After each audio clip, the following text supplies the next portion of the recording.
یہ میں آپ کو 500 سال پرانا عقیدہ بتا رہا ہوں اہل سنت کا، جلدی سے سنیے۔ مجدد رسانی رحمۃ اللہ علیہ لکھتے ہیں، فرماتے ہیں، یہ مکتوبات 59 میرے سامنے ہیں، فرماتے ہیں تمام صحابہ کرام کا اس بات پر اتفاق ہے کہ ان میں سے افضل حضرت ابوبکر صدیق ہیں۔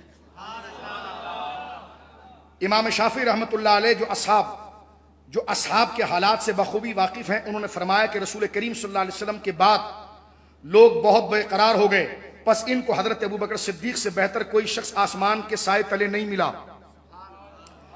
پس انہوں نے ان کو اپنا والی بنا لیا۔ یہ صریح دلالت اس بات پر ہے کہ تمام صحابہ حضرت صدیق اکبر کے افضل ہونے پر متفق ہیں، اور ان کے افضل ہونے میں اجماع صدر اول میں ہوا، یعنی صحابہ کے دور میں ہوا، اور یہ اجماع قطعی ہے۔ فرماتے جس کا انکار دخل نہیں، اور اہل بیت کی مثال کشتی نوح کی طرح ہے۔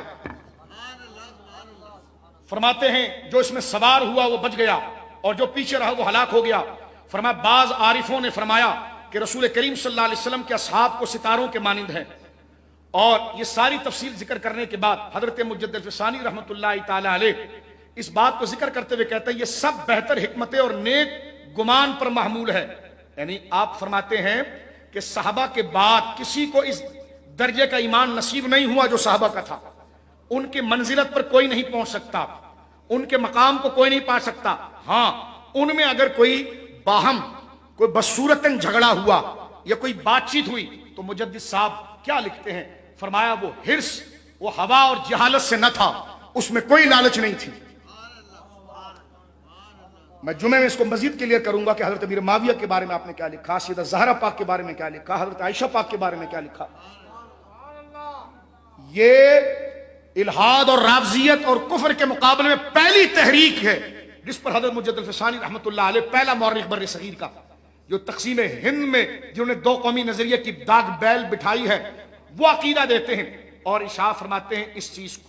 آپ اس چیز کو ذکر کرتے ہیں کہ صحابہ کرام رضوان اللہ علیہم اجمعین میں سب سے افضل حضرت ابوبکر صدیق رضی اللہ تعالی۔ ایک جملہ میں یہاں پر کہوں گا جو یہاں پر بات مکمل ہو جائے گی اور کھل کر آپ کے سامنے آ جائے گی۔ حضرت مجدد فسانی رحمۃ اللہ علیہ کیا لکھتے ہیں، دیکھو پہلے خلیفہ کون ہے، جلدی بولیے، دوسرے، تیسرے، چوتھے، مولا علی۔